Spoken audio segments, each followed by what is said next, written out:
দর্শক আমন্ত্রণ ইস্পাহানি মির্জাপুর চা মুক্তবাক অনুষ্ঠানে মূল আলোচনায় যাবার আগে দিনের প্রধান প্রধান সংবাদ শিরোনামগুলো আপনাদের জানিয়ে দিতে চাই। জাগো বাহে তিস্তা বাঁচাই কর্মসূচিতে হাজারো মানুষ, অধিকার রক্ষায় ভারতকে ছাড় না দেয়ার হুঁশিয়ারি।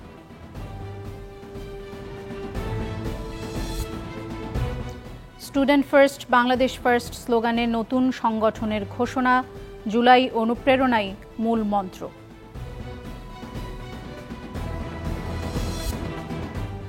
মবের নামে বিশৃঙ্খলায় হুঁশিয়ারি স্বরাষ্ট্র উপদেষ্টার, সারা দেশে চাঁদাবাজি সহিংসতা কমার দাবি।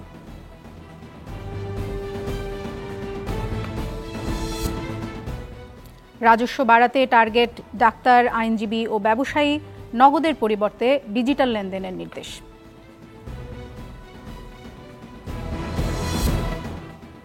নিলামে ক্ষমতাচ্যুত এমপিদের ২৪ বিলাসবহুল গাড়ি, কম দর ওঠায় বিক্রি নিয়ে সংশয়।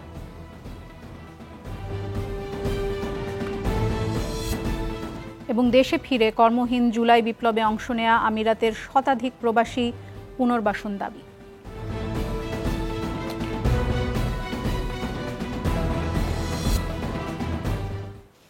দর্শক, ইস্পাহানি মির্জাপুর চা মুক্তবাকের আজকের পর্বে আপনাদের সাথে আছি আমি নাজনীন নাসির দোলা। আমাদের অতিথিদের সঙ্গে আপনাদের পরিচয় করিয়ে দিতে চাই। আমাদের সঙ্গে আছেন জনাব নাজমুল আশরাফ, প্রধান সম্পাদক গ্লোবাল টেলিভিশন, আছেন অধ্যাপক মোহাম্মদ জামাল উদ্দিন, রাজনীতি বিশ্লেষক ও শিক্ষক, জাহাঙ্গীরনগর বিশ্ববিদ্যালয়ে, আছেন মনিরা শারমিন, যুগ্ম আহ্বায়ক, জাতীয় নাগরিক কমিটি। আপনাদের তিনজনকেই অসংখ্য ধন্যবাদ সময় করে আসার জন্য। স্বাগত জানাচ্ছি আমাদের স্টুডিওতে।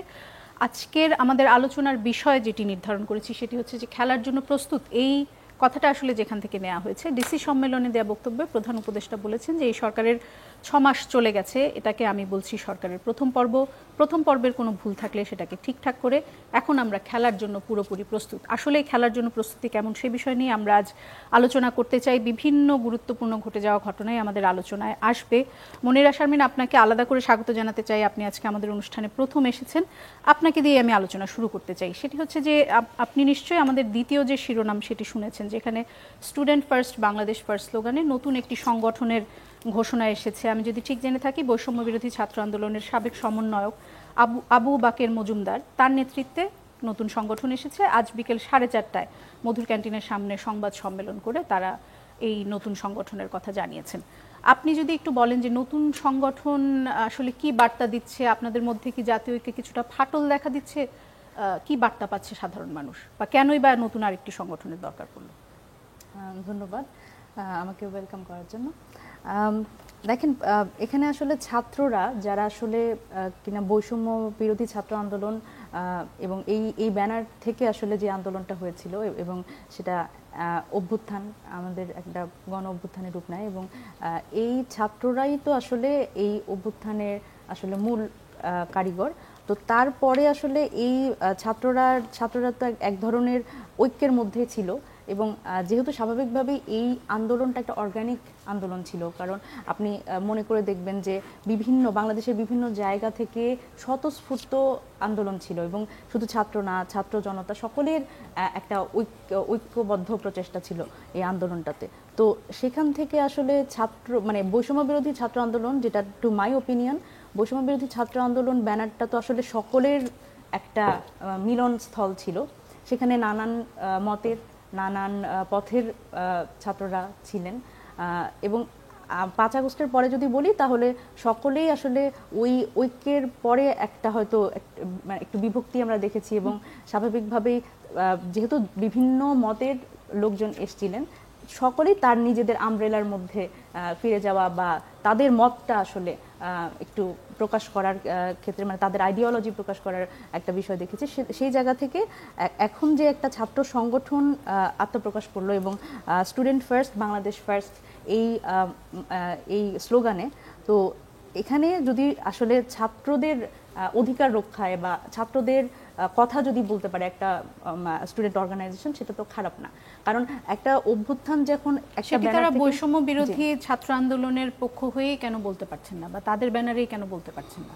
নতুন করে একটি দলের কি প্রয়োজন পড়লো সেটি জানতে চাই। বৈষম্য বিরোধী ছাত্র আন্দোলন আমি যেটা একটু আগে মেনশন করলাম যে এটা যেহেতু একটা একদমই অর্গানিক একটা ব্যানার ছিল, বলছিলেন যে নানা মতের, এবং সেটি কি এখন একটি চ্যালেঞ্জ হয়ে যাচ্ছে? সরি মনিরা শারমিন, আমি আপনাকে কথা মাঝখানে থামালাম।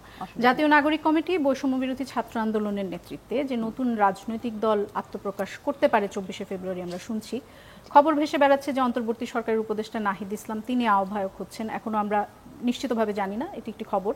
কিন্তু সদস্য সচিব পদে কে আসছেন সেটি নিয়ে অনেক ধরনের বক্তব্য শোনা যাচ্ছে। সদস্য সচিব পদে প্রথমে আমরা আক্তার হোসেনের কথা শুনতে পাচ্ছিলাম, কিন্তু এখন শোনা যাচ্ছে যে সদস্য সচিব পদটি নিয়ে আসলে বিভিন্ন ধরনের বিরোধ বা দ্বন্দ্ব দেখা দিয়েছে। যদি আমি একটু বলি যে আপনি যেমন বলছিলেন যে বিভিন্ন মত পথ, সেটি আসলে আমরাও খবরে দেখতে পাচ্ছি। বলা হচ্ছে যে 3টি গ্রুপে বিভক্ত হয়ে পড়েছে এবং একটিতে আছেন বৈষম্য বিরোধী ছাত্র দলের মানে ছাত্র আন্দোলনের সেই নেতারা যারা আগে গণতান্ত্রিক ছাত্র শক্তি ছাত্র অধিকার পরিষদের সঙ্গে যুক্ত ছিলেন, যারা বামপন্থী রাজনীতির সঙ্গে যুক্ত ছিলেন তারা আরেকটি স্কুল, আর তৃতীয় যে গ্রুপ সেটি হচ্ছে ইসলামী ছাত্র শিবিরের যে সাবেক সদস্য তাদের কথা বলা হচ্ছে, এবং এদের সবারই আলাদা আলাদা পছন্দের প্রার্থী। প্রথম গ্রুপ যেমন জনাব আক্তার তাকে সমর্থন দিচ্ছেন। বলা হচ্ছে যে জনাব আক্তারের সঙ্গে উপদেষ্টা মাহফুজ আলমের এক ধরনের দ্বন্দ্ব আছে এবং সেজন্য উপদেষ্টা মাহফুজ আলম চাচ্ছেন না যে আক্তার হোক, এবং তিনি তার পক্ষ থেকে নাসির উদ্দিনের কথা বলেছেন। এছাড়া তৃতীয় যে পক্ষের কথা আমি বলছি, যারা সাবেক ছাত্র শিবির বলা হচ্ছে, তারা আবার জুনায়েদকে নতুন দলের এই দ্বিতীয় সেকেন্ড ইন কমান্ড পদে দেখতে চাচ্ছেন। এটি কতটা সত্যতা আছে আপনি যদি আমাদেরকে একটু বলেন। আচ্ছা, প্রথমত এই বিষয়টি আমরাও পত্রপত্রিকার মাধ্যমে জানছি, মিডিয়ার মাধ্যমে জানছি। প্রকৃতপক্ষে আমাদের কাছে আসলে এই ধরনের কোনো চিত্র সত্যিকার অর্থে নাই। কারণ আমাদের যে আক্তার হোসেন তিনি কিন্তু জাতীয় নাগরিক কমিটিরও এখন সদস্য সচিব হিসেবে দায়িত্ব পালন করছেন। আসলে এই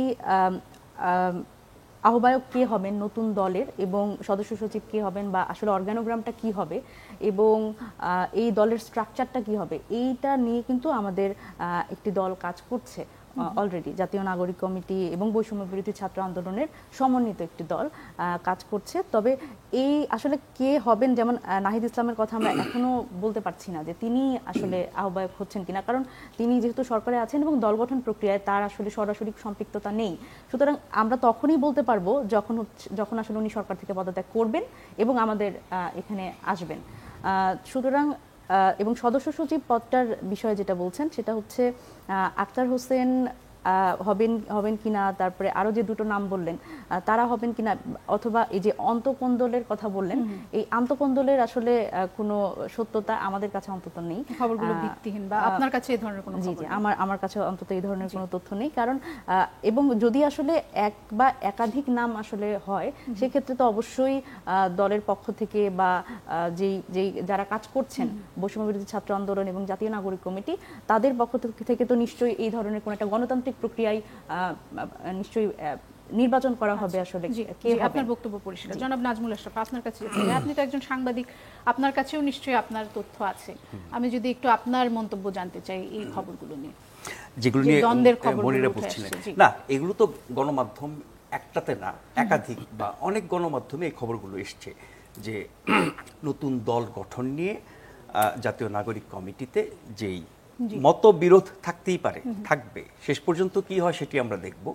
মতবিরোধটাকে আমি খারাপ হিসেবে দেখছি না। কেউ তাকে চাইছে, কেউ তাকে চাইছে, কেউ তাকে চাইছে। নাহিদের ব্যাপারে সবাই মোটামুটি একমত, কিন্তু দ্বিতীয় সর্বোচ্চ পদটি নিয়ে 3 রকমের বক্তব্য। তার মানে হচ্ছে এই সংগঠনটির ভিতরে 3টি রাজনৈতিক ধারা আছে, ডান বাম এবং আপনার কি বলবো যে ইসলামপন্থী গ্রুপ, মানে শিবির, বাম সংগঠন বা ডান বা মধ্যবর্তী অবস্থানের যে সংগঠনগুলো, নানান সংগঠন থেকে এসেই তো এই শক্তিটা তৈরি হয়েছে। তারা যখন রাজনৈতিক দল করবেন ওনারা বলছেন মধ্যপন্থী রাজনৈতিক দল। আসলে এটাও খুব ভেগ বা অস্পষ্ট। মধ্যপন্থী বলতে আপনি কি বোঝাচ্ছেন? আপনি ডানও না বামও না, তাহলে সেটা কি? আমরা মোটা দাগে ভাবতে চাই বা এটাই হওয়া স্বাভাবিক যে বাংলাদেশে সবগুলো রাজনৈতিক দল গণতান্ত্রিক হবে। আপনার রাজনৈতিক আদর্শ, তার মধ্যে ধর্ম বা অন্য অনেক কিছু যুক্ত হতে পারে, কিন্তু গণতান্ত্রিক রাষ্ট্রে সব দল গণতান্ত্রিক হবে, গণতান্ত্রিক প্রক্রিয়ায় সব কিছু হবে, দল গণতান্ত্রিক প্রক্রিয়ায় চলবে এবং তারা যখন রাজনীতি করবেন দেশের রাজনীতিতে গণতন্ত্রকেই তারা কি বলবো একমাত্র অবলম্বন হিসেবে দেখবেন, এবং কখনো তারা নির্বাচিত হলে পরে, রাষ্ট্র ক্ষমতায় গেলে পরে, বা কোনো একটি প্রতিষ্ঠানে নির্বাচিত হলে পরে, আমি স্থানীয় সরকার প্রতিষ্ঠানের কথা বলছি, তারা গণতান্ত্রিকভাবে সব কিছু করবে। তো সেই গণতান্ত্রিক প্রক্রিয়া হয়তো এই বিরোধ বা মতবিরোধটা দূর হবে, কে হবেন, কিন্তু একাধিক ধারা এখানে আছে। এটা নিয়ে এখন যে বিরোধ, এটা প্রকাশ্যে তো কেউ বলবেন না, মনিরাও বলার কথা না। যে আছে সেটা কিন্তু আমরা এখন সোশ্যাল মিডিয়াতেও দেখতে পাচ্ছি, যেহেতু এখন গণমাধ্যম বেশ দায়িত্বশীল গণমাধ্যম, টেলিভিশন এবং গণমাধ্যমেও আসছে।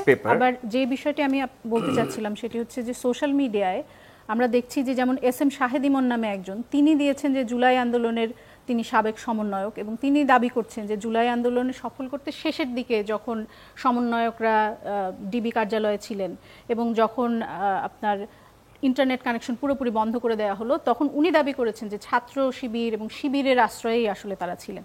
আবার তার পাল্টা স্ট্যাটাস হিসেবে আব্দুল হান্নান মাসুদ তিনি বলছেন যে ওই সময় আসলে শিবিরের শেল্টারে তারা ছিলেন, এই ধরনের কথা ভিত্তিহীন, বরং উনি আরও কিছু তথ্য দিয়েছেন যে কিভাবে কারা তখন তাদেরকে শেল্টার দিয়ে। এই যে আপনি বলছিলেন না যে এই যে বিরোধ বা তিনটি ধারা, তার একটা বড় প্রমাণ হচ্ছে সামাজিক মাধ্যম। সামাজিক মাধ্যমে বিভিন্ন মানে এই বৈষম্য বিরোধী ছাত্র আন্দোলন বা জাতীয় নাগরিক কমিটি বা আন্দোলনকারী শক্তি নেতৃত্বে যারা ছিলেন, সম্মুখ সারিতে ছিলেন, সমন্বয়ক যারা ছিলেন, তাদের এবং তাদের অনুসারীদের নানান বক্তব্য থেকে কিন্তু এই ত্রিধারা বা এই বিরোধটা আরও বেশি প্রমাণিত এবং স্পষ্ট। এবং এ পর্যন্ত যতগুলো গণমাধ্যম এই দ্বিতীয় সর্বোচ্চ পদ নিয়ে যে মতবিরোধ, এটা নিয়ে যত রিপোর্ট করেছে, কোনো রিপোর্ট কি জাতীয় নাগরিক কমিটি বা বৈষম্যবিরোধী ছাত্র আন্দোলন অথবা কোনো সমন্বয়কের পক্ষ থেকে প্রতিবাদ বা রিজয়েন্টার দেওয়া হয়েছে, অস্বীকার করা হয়েছে? না। আর এটা ঠিক, আপনি যখন একটা সংগঠনে থাকবেন, সংগঠনের ভিতরের কোনো নেতিবাচক ব্যাপার বা দুর্বলতা বা বিরোধ বা অন্তর্কোন্দল যেই ভাষাই বলেন না কেন, এটা কেউ কখনো স্বীকার করে না, স্বীকার করার কথাও না, কিন্তু তথ্যগুলো তো বেরিয়ে আসছে এবং সেটা নানানভাবে প্রমাণিত।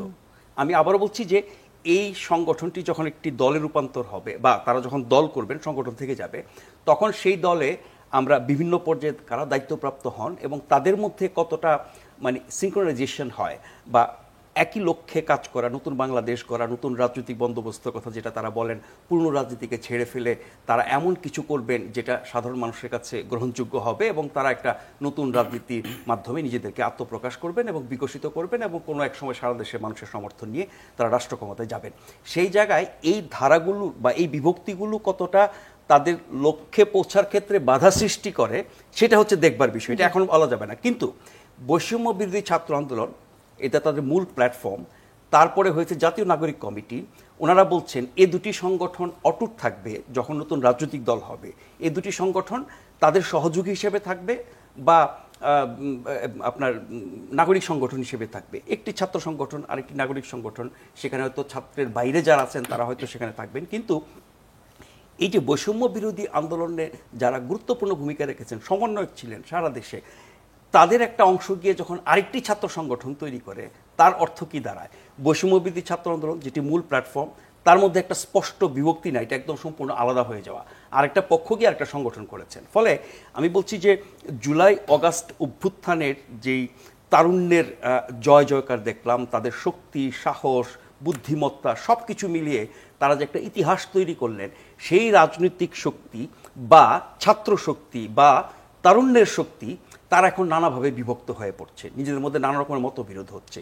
সেটি নানান কারণে, পদ পদবি বলি, রাজনৈতিক ধারা বলি, অবস্থান বলি, সিদ্ধান্ত বলি, সংগঠন তৈরি করা বলি। সেক্ষেত্রে এর আগে একটা কথা বলে শেষ করি, অভ্যুত্থানের সময় যে ঐক্য ছিল, ছাত্র জনতার অভ্যুত্থান, সেখানে বৈষম্য বিরোধী ছাত্র আন্দোলনের নেতৃত্বে সকল রাজনৈতিক দল এবং সাধারণ মানুষ, রাজনীতির বাইরের নানা শ্রেণী পেশার মানুষ সবাই ঐক্যবদ্ধ হয়েছিল একটি লক্ষ্যে, শেখ হাসিনা সরকারের বা ফ্যাসিবাদী সরকারের পতন। সেটি হয়ে গেছে, তারপর যে যার অবস্থানে চলে গেছে। আমি এটাকে অনৈক্য বলি না, কিন্তু যে যার অবস্থানে গেলেও ওই সরকারের পতন ঘটানো এবং তার মধ্য দিয়ে নতুন বাংলাদেশ, নতুন রাজনীতি, গণতান্ত্রিক বাংলাদেশ, মানুষের অধিকারের বাংলাদেশ, জনগণের ক্ষমতায়নের বাংলাদেশ তৈরির ক্ষেত্রে যে ঐক্যটুকু, সেটি কিন্তু রাজনৈতিক দলগুলোর মধ্যে আমরা দেখছি না, সেখানে নানা বিভক্তি দেখছি। রাজনৈতিক দলের মধ্যেও তো আমরা হ্যাঁ হ্যাঁ সেটা আছে না, দলের ভিতরে বিভক্তি একরকম। এখন ওই সময় যারা মূল রাজনৈতিক শক্তি ছিল ছাত্ররা এবং অন্যান্য সংগঠন বা দলের যে সমর্থন ছিল, সেই জায়গায় কমননেস নাই, কিন্তু মূল শক্তি যারা নতুন স্বপ্ন দেখাচ্ছে, নতুন রাজনৈতিক দলের মাধ্যমে নতুন বাংলাদেশ গড়তে যাচ্ছে, তাদের মধ্যে যদি এত বিভক্তি থাকে, সেক্ষেত্রে তারা কিভাবে লক্ষ্যে পৌঁছাবে? একটি চ্যালেঞ্জ হবে। আমি একটু প্রফেসর জামাল উদ্দিন আপনার কাছে যেতে চাই। আপনি শুনছিলেন এবং নাজমুল আশরাফ শেষে একটি কথা বললেন যে তখন একটা কমন গোল ছিল যে হাসিনার সরকারের পতন ঘটাতে হবে, ফ্যাসিস্ট সরকারের পতন ঘটাতে হবে। এখন সেই গোলটা সামনে না থাকায় তারা হয়তো কিছুটা বিভক্ত হয়ে গেছেন কিনা সেটি একটি ব্যাপার। যেমন আওয়ামী লীগ নিষিদ্ধ করা হবে কি হবে না সেই বিষয় নিয়েও কিন্তু আমরা দেখতে পাচ্ছি যে বিভিন্ন রকমের বিভক্তি, শুধু বৈষম্য বিরোধী ছাত্র, সেই বিষয়ে আসলে বৈষম্য বিরোধী ছাত্র আন্দোলনের মধ্যে অত বেশি বিভক্তি আমরা দেখতে পাচ্ছি না। সেক্ষেত্রে বিভক্তিটা তৈরি হয়েছে আবার বৈষম্য বিরোধী ছাত্র আন্দোলনের সাথে বিএনপির এক ধরনের বিভেদ তৈরি হয়েছে। এই বিষয় নিয়ে আমি আপনার কাছে জানতে চাই। তার আগে যদি এই যে বৈষম্য বিরোধী ছাত্র আন্দোলনের প্ল্যাটফর্মে যে বিভিন্ন বলা হচ্ছিল যে মতপথের লোকজন আসছে, সেটি কি তাদের জন্য একটি চ্যালেঞ্জ হবে? আপনিও কেমনটাই মনে করেন? ধন্যবাদ। চ্যানেল 24-এ অনেক দিন পরে আসছি, দর্শক শ্রোতাকেও আমি শুভেচ্ছা জানাচ্ছি। বিশেষ করে আমার সহ-আলোচক মনিরা শারমিন এই প্রজন্মের আন্দোলন সংগ্রামের সাথে যুক্ত, তার অভিজ্ঞতাটা সে বলল। আর আমার সহ-আলোচক নাজমুল ভাই উনি খুব চমৎকার বিশ্লেষণ করেন। আপনার প্রশ্নে যাওয়ার আগে আমি একটু আপনার প্রাসঙ্গিক একই কথা, আমার সৌভাগ্য হয়েছিল এবার আন্দোলনে ছাত্রদের সাথে একীভূত হয়ে আন্দোলন করা জাহাঙ্গীরনগর বিশ্ববিদ্যালয়ে। সেই অভিজ্ঞতা থেকে বলি, আমার একটা প্রেডিকশন ছিল যে তারা বিভিন্ন মত পথে বিভক্ত হয়ে যেতে পারে। সেই কারণে আমি আশঙ্কা প্রকাশ করেছিলাম আমার স্থানীয় জাহাঙ্গীরনগর বিশ্ববিদ্যালয়ে ছাত্র সমন্বয়ক যারা ছিলেন তাদের কাছে। আমি একটাই দাবি করেছিলাম, যে আন্দোলনটা করা হলো সেই আন্দোলনে গণ অভ্যুত্থান হয়েছে, কিন্তু পরিবর্তনের জন্য কোনো ম্যানিফেস্টো নিয়ে কিন্তু তোমরা আন্দোলন করোনি।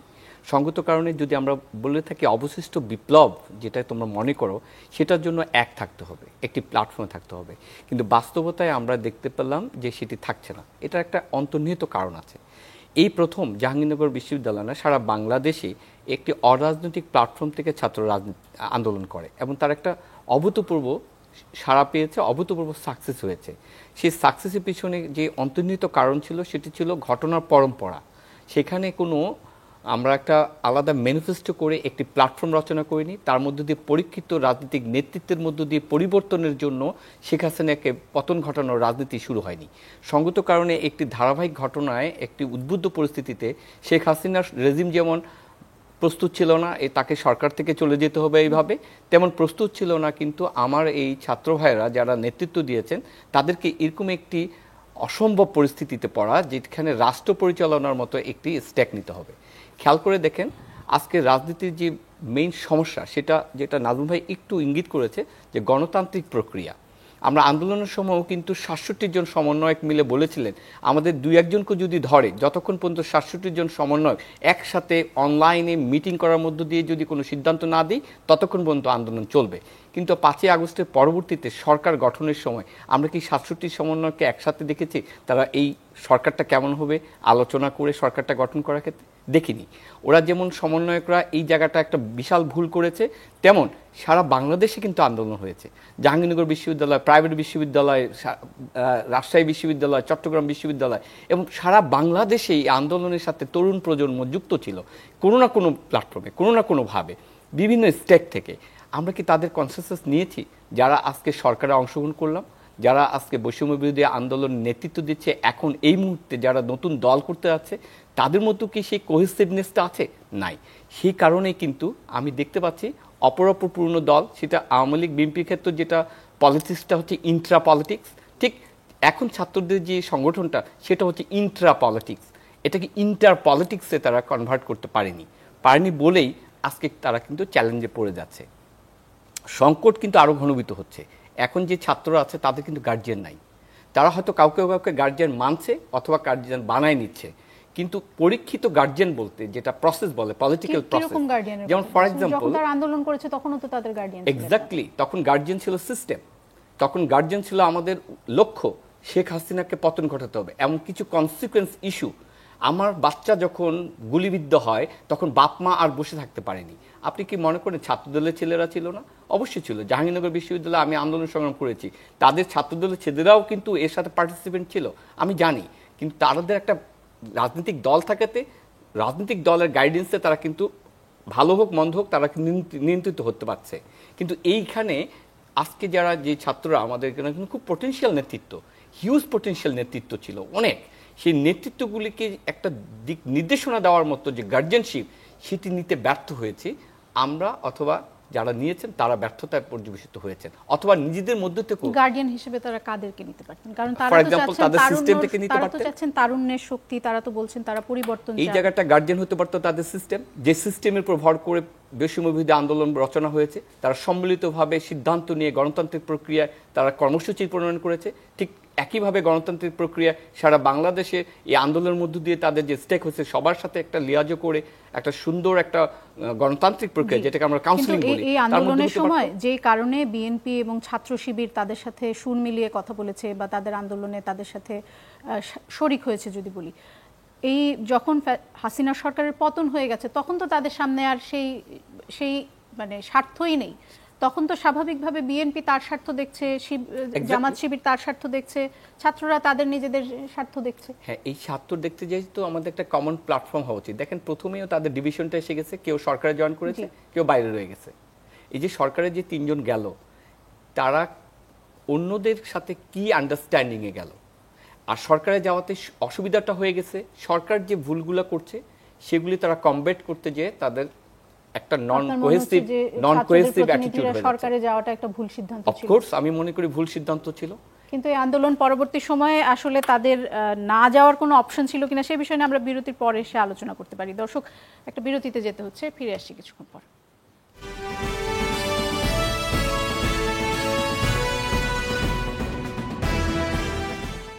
অনুষ্ঠানে আবারও ফিরে এলাম। নাজমুল আশরাফ, প্রথমে আপনার কাছে যেতে চাই। নতুন রাজনৈতিক দল একটি মধ্যপন্থার কথা বলছে। মধ্যপন্থা কি সেটি আসলে আমাদের এখন অনেকের কাছে পরিষ্কার নয়, কিন্তু তারা যেটি বলেছেন যে আমরা বামেও যাচ্ছি না, আমরা ডানেও যাচ্ছি না, আমরা চাচ্ছি যে আমরা মধ্যম ইসে থাকব। এবং সেটি কিন্তু যেমনটি আমাদের শুরুতেই মনিরা শারমিন বলছিলেন যে আসলে বিভিন্ন মতপথের লোক আছে। বিএনপি যেটি বলছে যে তারা ছাত্রদের সঙ্গে শিবিরের এক ধরনের সখ্যতার অভিযোগ তুলছে।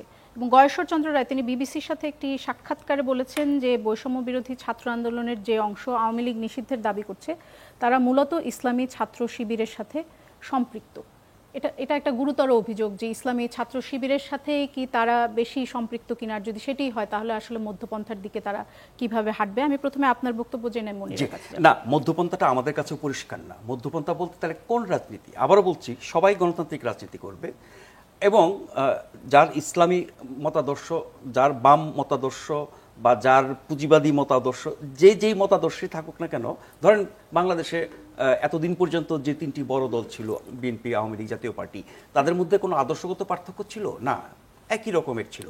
এর বাইরে জামাত ইসলামী, ওনারা ইসলামী শাসনতন্ত্র কায়েম করতে চান, একটা ভিন্ন অবস্থানের। এরকম আরও কিছু ইসলামী দল আছে। আর অনেকগুলো বাম রাজনৈতিক দল আছে যারা মানে বাম রাজনৈতিক ধারা অনুযায়ী বহু বছর ধরে কাজ করছেন, কিন্তু খুব একটা সুবিধাজনক অবস্থা যেতে পারেনি, অন্তত জনসমর্থনের দিক থেকে। ফলে এর বাইরে মধ্যপন্থা বলতে কোনটা বোঝাই আমরা? এখন ধরেন আপনি বাংলাদেশে যখন রাজনীতি করবেন, গণতান্ত্রিক রাজনীতি করবেন, এবং সেই গণতান্ত্রিক রাজনীতির মধ্যেও আমরা দেখছি আগের দলগুলোর মধ্যে যেই বিষয়গুলোতে বড় ধরনের মত পার্থক্য হতো বা তাদের মধ্যে পার্থক্যগুলো টানা যেত, তার একটা ছিল 71, আরেকটা ছিল 90, এবার যোগ হলো 24। তাহলে নতুন যে রাজনৈতিক দল আসবে তারা কি সবগুলোকেই ধারণ করবে নাকি কোনোটাকেই ধারণ করবে না? তারা কি 71-এর ইতিহাসকে তাদের মতো করে রচনা করবে, নাকি 71-এর যে ইতিহাস এত বছরের প্রতিচ্যুত? আমি আওয়ামী লীগের বয়ান বলছি না, কারণ আওয়ামী লীগ 71-এর 12টা বাজিয়েছে এবং আওয়ামী লীগ 71 নিয়ে ব্যবসা করেছে, রাজনৈতিক ব্যবসা, এবং তার কারণে তার এই পরিণতি হয়েছে। কিন্তু 71 তো সত্য, 71-এর ইতিহাস তো নানাভাবে লিপিবদ্ধ আছে দেশে বিদেশে, নানানভাবে, নানান প্রক্রিয়ায়। বা আমরা যদি আরও পেছনে যাই, আমরা যদি 52 থেকে আসি, কেউ কেউ আবার 47-ও যেতে চান, ঠিক আছে, 47 একটা ভাগ ছিল। 52 থেকে বাঙালি জাতির যে আন্দোলনের ইতিহাস, 52 থেকে শুরু করে আমরা 71 ধরি, 71-এর পরে আবার নানান চড়াই উত্তরে পেরিয়ে আমরা 90-এ এসে পড়লাম, 90-এর পরে নানান ধাপ পেরিয়ে আমরা আবার 24-এ এসে পড়লাম। সব কিছুকে ধারণ করলে তাহলে বলা যেতে পারে আপনি ইতিহাসের পক্ষে আছেন, আপনি গণতন্ত্রের পক্ষে আছেন, মানে কি বলবো, নানান দলমত যে বিভক্ত সমাজ তার থেকে আপনি আরো ঊর্ধ্বে আছেন, এটাকে আমি যদি বলি নতুন রাজনৈতিক বন্দোবস্ত, সেই জিনিসটা এখন আমাদের কাছে স্পষ্ট না। ওনাদের দল ঘোষিত হলে পরে দলের আদর্শ লক্ষ্য জানলে পরে আমরা সেটা বুঝবো, কিন্তু অভিযোগের ব্যাপারে আপনার সেটা বলছি। কিন্তু এখন বিচ্ছিন্নভাবে এগুলো ব্যক্তি বিশেষের বক্তব্য নিশ্চয়ই আপনি বলতে পারেন, কিন্তু ওই ব্যক্তিগুলো কিন্তু খুব গুরুত্বপূর্ণ নতুন রাজনৈতিক দলের জন্য, নতুন শক্তির জন্য, এবং এই যে তারুণ্যের বাংলাদেশ, তরুণ প্রজন্মের বাংলাদেশের কথা বলি, তাদের অনেকের বক্তব্যের মধ্যে আবার এই যে বললেন যে আন্দোলনের মধ্যে, জাতীয় নাগরিক কমিটির মধ্যে, বৈষম্য বিরোধীর মধ্যে, আন্দোলনের সময়ের মধ্যে যেই শক্তির প্রাধান্যের কথা দাবি করা হচ্ছে বা তারা দাবি করছে, ইসলামী ছাত্র শিবির, তার দল, তার মূল দল, তাদের অবস্থান ৭১-এ কি ছিল, তারা ৭১-কে কিভাবে দেখে, তাদের রাজনৈতিক দর্শন কি, সেগুলো নিয়ে পার্থক্য আছে। ফলে নতুন দলে যদি জগা খিচুড়ি টাইপের হয়, সব ধরনের মতবাদের মিশ্রণ, সেটির ঐক্য এবং তার সুফল পাওয়া নিয়ে আমার সন্দেহ আছে। কিন্তু একটা স্পষ্ট ধারা, স্পষ্ট অবস্থান, স্পষ্ট রাজনীতি থাকা উচিত। আর বিএনপি যেটি বলছে, দেখেন বিএনপি জামাত বহু বছর তারা পরস্পরের সঙ্গী ছিল, তারা জোটবদ্ধভাবে নির্বাচন করেছে, আন্দোলন করেছে, সরকার চালিয়েছে, তারপর আস্তে আস্তে তাদের মধ্যে বিভক্তি বেড়েছে। এই মুহূর্তে তাদের মধ্যে বিরোধ, বিভক্তি, দূরত্ব সবচেয়ে বেশি, কারণ একজন আরেকজনকে প্রতিপক্ষ মনে করছে। সেই কারণে বিএনপি এখন জামাতের যেই বিষয়গুলো নিয়ে কথা বলে, তারা কি এর আগে কখনো বলেছে? যখন সঙ্গী ছিল, যখন জোটে ছিল, যখন সরকারে ছিল, যখন আন্দোলনে ছিল, তখন তো জামাতের দোষগুলো নিয়ে তারা বলে নাই, এখন বলছে। এটা একটা সুবিধাজনক, মানে সুবিধাবাদী রাজনীতি আপনি বলতে পারেন। বাট এটাও তো ঠিক, জামাতের ব্যাপারে বিএনপি যে কথাগুলো বলছে সেগুলো তো অস্বীকার করার কিছু নাই, ইতিহাস যদি আমরা মানি। সেই জায়গায় আমি মনে করি যে এটা কেবলই আগামী নির্বাচনকে সামনে রেখে এই দুই দলের বিরোধ, এবং এটা হয়তো আরো বাড়তে থাকবে বলে আমার ধারণা। জি মনিরা, এই বিষয় নিয়ে আপনার বক্তব্য জানতে চাই। আমি যদি তার পুরো বক্তব্যটি গয়েশ্বরচন্দ্র রায়ের যেটি বিবিসিতে এসেছে সেটি বলি, বৈষম্য বিরোধী তো আসলে এদের ম্যাক্সিমাম শিবির, বৈষম্য বিরোধী আন্দোলন যারা করেছে অগ্রভাগে তারাই আছে, এর বাইরে বাংলাদেশে আর যারা আছে তারা এটা নিয়ে মাতামাতি করছেন না। এটা নিয়ে উনি যেটা বুঝিয়েছেন সেটি হচ্ছে যে আওয়ামী লীগ নিষিদ্ধ করার যে দাবি উঠছে, সেই বক্তব্য নিয়ে আমি অধ্যাপক জামাল উদ্দিনের কাছেও যাব। আগে আপনার বক্তব্য শুনে নিই। আচ্ছা, আমি একটু আমাদের মধ্যমপন্থী রাজনীতি ওইখান থেকে আসি। দেখেন, যে মধ্যমপন্থী রাজনীতির কথা আমরা বলছি এবং আমরা ইনক্লুসিভ রাজনীতির কথা বলছি, আমরা যখন এই আন্দোলনটা দেখেছি, আমাদের অবজারভেশন হচ্ছে এই আন্দোলনে একেবারে সব ধরনের মানুষজন এখানে হচ্ছে, তাদের হলো মানে তাদের অংশগ্রহণ ছিল। সেখানে আমরা দেখেছিলাম যে একটা এই জেনারেশনটা, যে জেনারেশন কখনো ভোটাধিকার প্রয়োগ করতে পারেনি, যে জেনারেশন কখনো এই পুরো সিস্টেম, একটা ভগ্ন সিস্টেম দেখেছে এবং সিস্টেমের বিরুদ্ধে বারবার কথা বলতে গেছে, তারপরে এই কথা বলার কি বলো ক্রমান্বয়ে যখন কথা বলতে চেয়েছে, কথা বলতে পারেনি, আবরার ফাহাদ কে হারিয়েছি আমরা এই শুধুমাত্র কথা, মানে নিজেদের আসলে বাক স্বাধীনতাটা প্রয়োগ করার জন্য। তো এই জেনারেশনের ফাইটটা, এই জেনারেশনের স্ট্রাগলটা এক, আপনি যত ধরনের দলের কথা বলেন, যত ধরনের মতের কথা বলেন, যত পথের কথা বলেন, কিন্তু জেনারেশনাল একটা ফাইট ছিল। গত 16 বছরে এই আওয়ামী রেজিমে আমরা যেই মানুষগুলো রাজপথে আন্দোলন করেছি, বিভিন্ন সময় আওয়ামী লীগ এবং তার দোসর যারা সন্ত্রাসী গোষ্ঠী তাদের দ্বারা নিষ্পেষিত হয়েছি, রাস্তায় মার খেয়েছি, পুলিশ মানে আওয়ামী লীগের একেবারে হুকুমে যেই পুলিশ আমাদের উপরে টিয়ার শেল মেরেছে, আমরা আহত হয়েছি, আমরা শহীদ হয়েছি।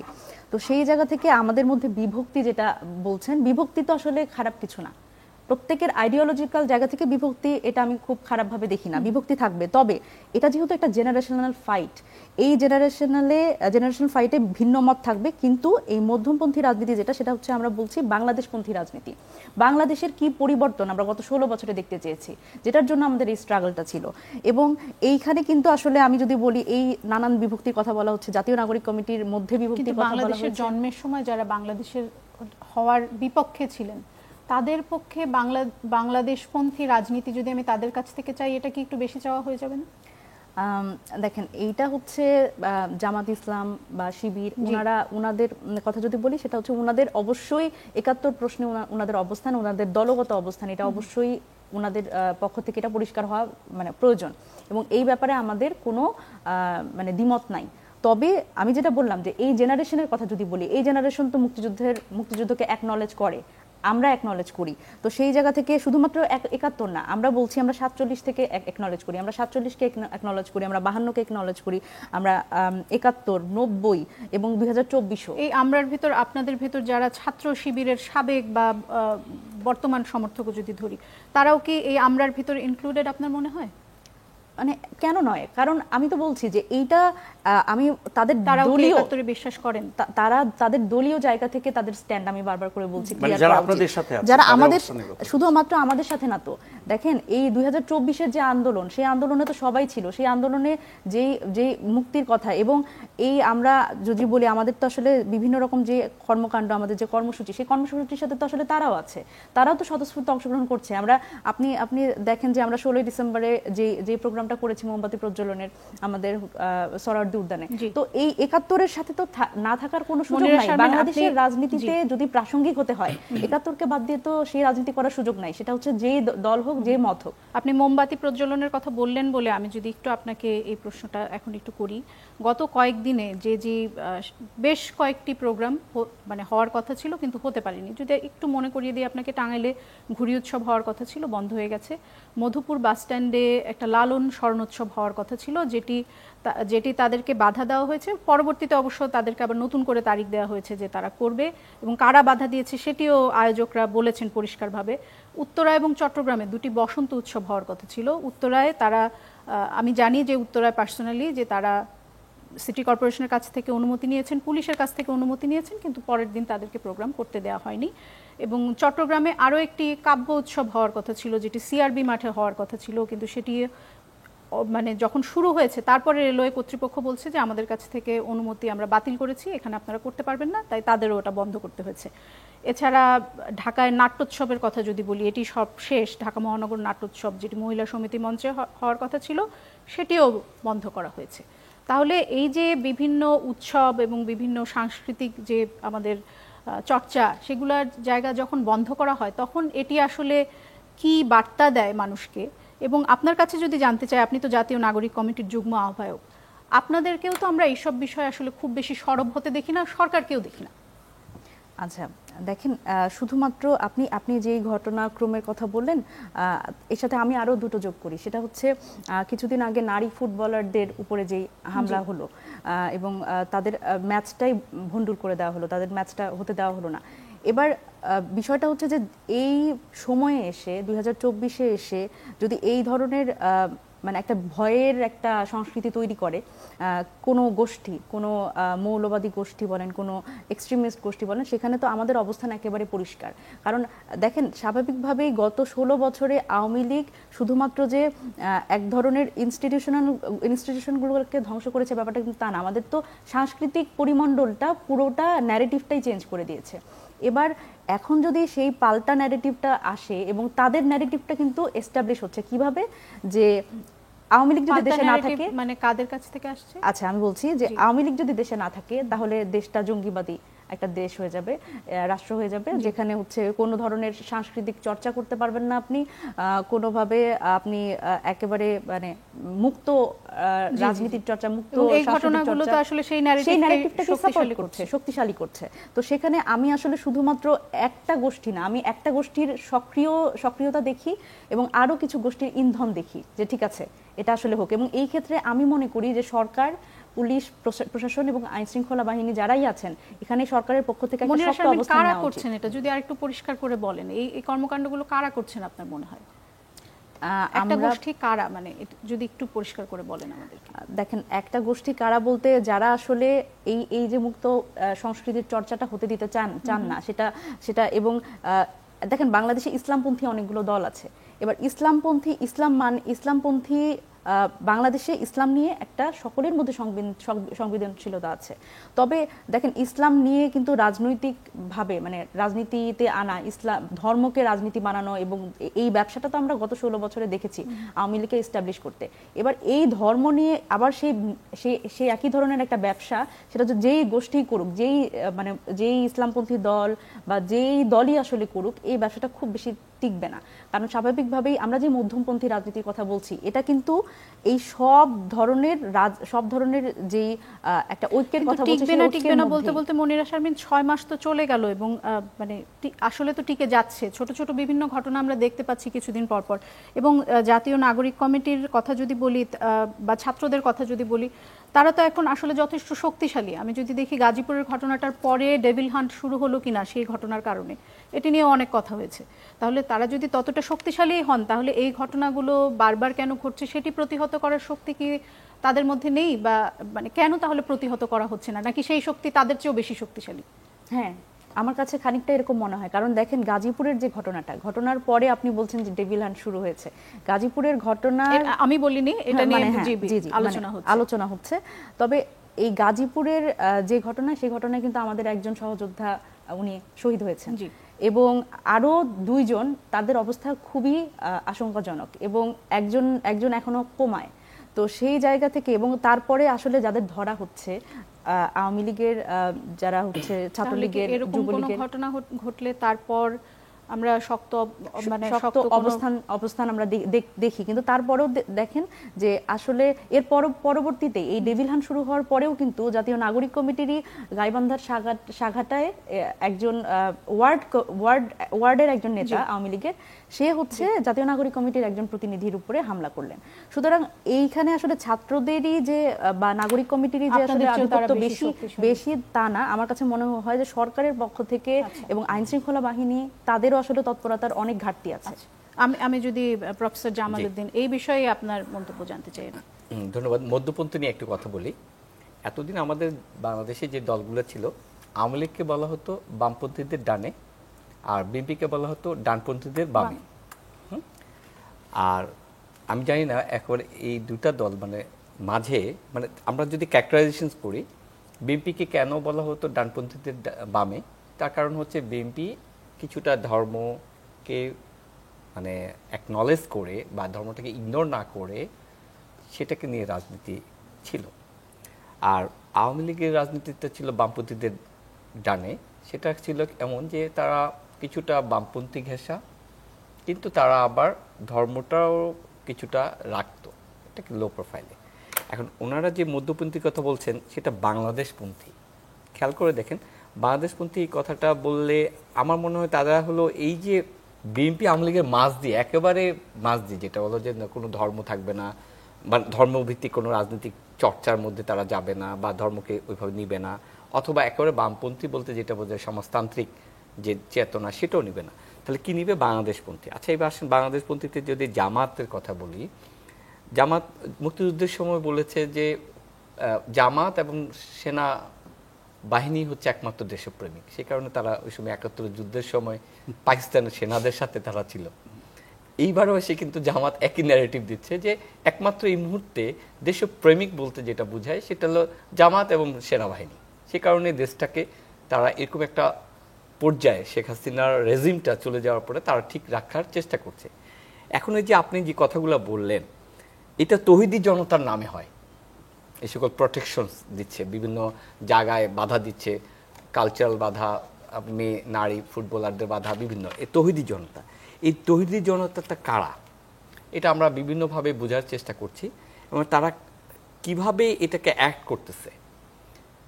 বৈষম্য বিরোধী ছাত্ররা কেন এটাতে নীরব? আমরা ৩২ নম্বর ৫ই আগস্টে কিছু করলাম না, পরে আমার মনে হলো যে এটা তো বাবা রাখা যাবে না, আমরা যেভাবে ঝাঁপাই পড়লাম, সরকার দেখলো, এক ধরনের ওয়াকওভারই তো দিল তাদের। কিন্তু এই তৌহিদি জনতাকে ঠেকানোর জন্য আমি বাস্তবতায় সত্যি মনিরা শারমিন হয়তো উত্তরটা খুব দিতে পারেননি হ্যাজলি, কিন্তু আমার মনে হয় এই বিষয়টা ওনার মর্মবেদনাও আছে আমার ধারণা। তারা ওনারাও কেন পারছেন না, ওনারাও কেন মাঠে, কারণ ছাত্র জনতা যে বিপ্লব বলি আমরা, ওনাদের ভাষায় আমরা বলি গণ অভ্যুত্থান, সে বিপ্লব রচনা করতে যদি চায়, তারা বিপ্লব যদি দেশে করতে চায়, আর মধ্যপন্থী বলতে ওনারা যদি বলেন বাংলাদেশপন্থী, বাংলাদেশের দিন শেষে সব কিছু হচ্ছে উন্নয়ন, তাই তো, সামাজিক উন্নয়ন, কালচারাল উন্নয়ন, কনসিলেশনস, একীভূত হয়ে দেশ মাতৃকার জন্য কাজ করা, সেটা যদি মিন করেন, তাহলে এই বাংলাদেশটা কিন্তু বহু সমাজ, সেখানে হিন্দু ধর্ম, মুসলিম ধর্ম, বুদ্ধিস্ট ধর্ম, আমাদের সকল কালচারাল একটা অ্যাপ্রোচ আছে।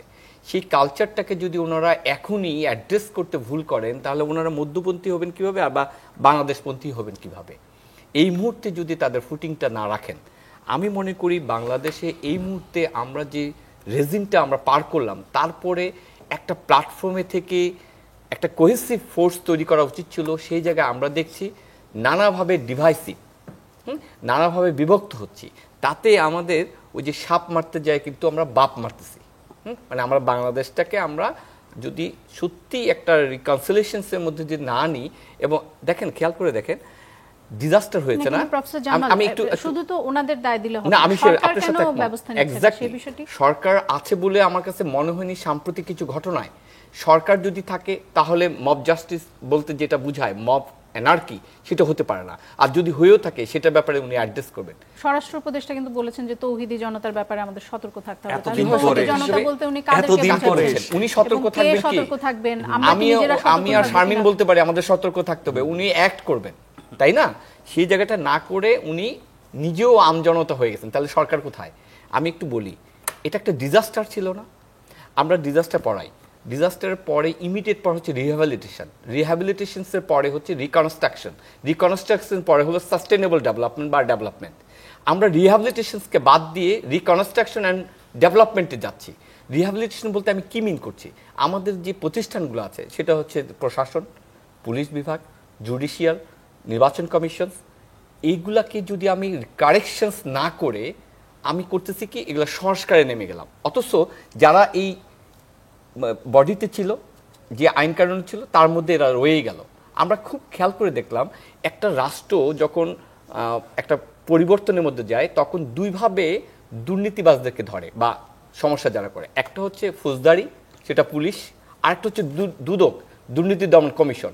কিন্তু আমি খুব খেয়াল করে দেখলাম এইবার দুর্নীতি দমন কমিশন কোনোভাবেই আপনার অ্যাক্ট করলো না। কারণ আমলাকে তো আপনি নিশ্চয়ই গুলি করেছে এই অজুহাতে ধরতে পারবেন না, তাকে ধরতে হবে দুর্নীতি কমিশন দিয়ে, তাই তো? রাজনীতি বড় বড় রাজনীতিবিদ, ব্যবসায়ী, এদেরকে কিভাবে ধরবেন?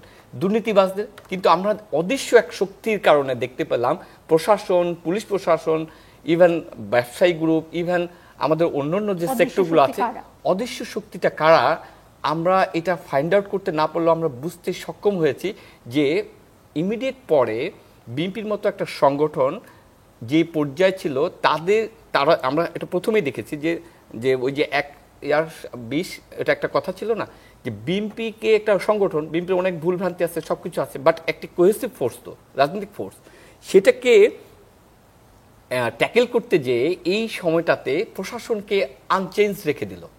ডিসি, আপনি চিন্তা করে দেখুন তো, শেখ হাসিনার রেজিমে যে কয়টা ডিসি ছিল তারা কি রাষ্ট্রীয় যে শেখ হাসিনা মদদে হয়নি? আমরা দেখলাম অ্যাজ ইট ইজ রয়ে গেল, সচিবালয়গুলি রয়ে গেল। কিন্তু কেন পরিবর্তন হলো না? কোনো একটা গ্রুপ মনে করেছে এদেরকে রেখে আমরা রাজনৈতিক একটি ভ্যাকুয়াম তৈরি করব, যে ভ্যাকুয়ামের মধ্যে দিয়ে আমরা একটা নতুন সংগঠন বা নতুনভাবে আবির্ভূত হব। এই যে একটা চিন্তার জায়গায়, যেটা খুবই পরিস্ফুটিত, আমি সেই জায়গা থেকে মনে করি যে এটা করতে যে আমরা কি করছি, আমরা আমাদের যে কোহেসিভ ফোর্সটা শেখ হাসিনার পতনকে সামনে রেখে আমরা এক হয়েছিলাম, সেটি আস্তে আস্তে ভেঙে যাচ্ছে, ছাত্রদের মধ্যে ভেঙে যাচ্ছে, রাজনৈতিক দলগুলির মধ্যে একটা নন কোহেসিভ জিনিস তৈরি হচ্ছে, তাতে রাষ্ট্র শেষ পর্যন্ত হুমকির মুখে পড়ছে।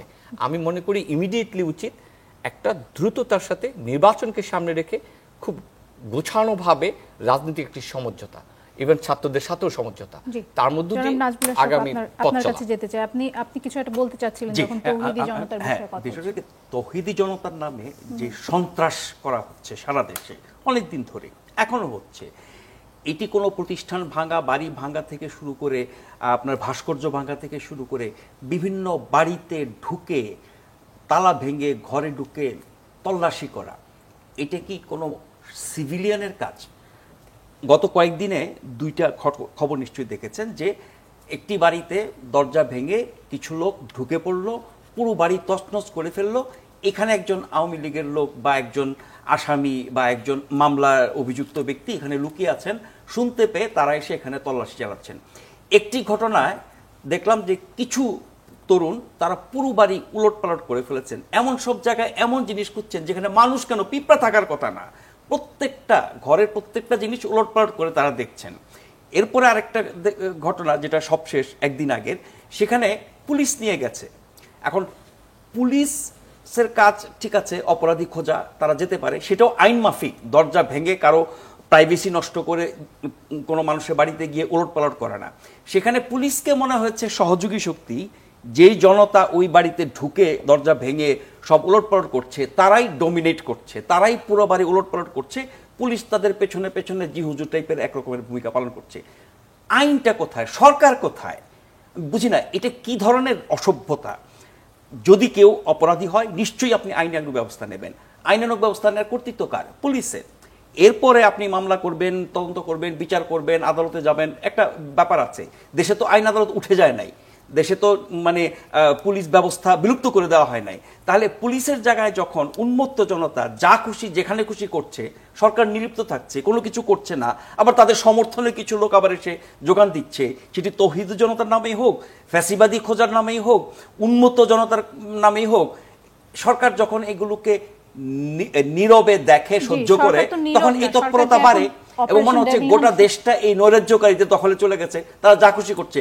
ডক্টর ইউনূস ডিসিদের সম্মেলনে ডিসিদেরকে যে উপদেশগুলো দিয়েছেন খুবই চমৎকার, খুবই চমৎকার। আমার সন্দেহ এই উপদেশগুলো কত শতাংশ তারা পালন করতে পারবে, কারণ ডিসিরাও অসহায়, এসপিরাও অসহায়, স্থানীয় প্রশাসন অসহায়। যার তার অফিসে ঢুকে আপনি তাকে আপনার হামলা করছেন, তাকে অফিস থেকে বের হইতে যেতে বলছেন, মানে একটা অস্ত্র পেয়েছে। আওয়ামী লীগ যেমন একটা অস্ত্র পেয়েছিল, কথায় কথায় রাজাকার, স্বাধীনতা বিরোধী ইত্যাদি ইত্যাদি বলে যত প্রতিপক্ষ আছে সবাইকে দমন করতো, নির্যাতন করতো। এখন যাকে আপনার অপছন্দ আপনি তাকে ফেসিবাদী দোষর, ফেসিবাদের আপনার অভিযোগ দিয়ে আপনি এই কাজগুলো করছেন। সেখানে সরকারের নির্লজ্জ ব্যর্থতাটাকে আমি সবচেয়ে বড় করে দেখি।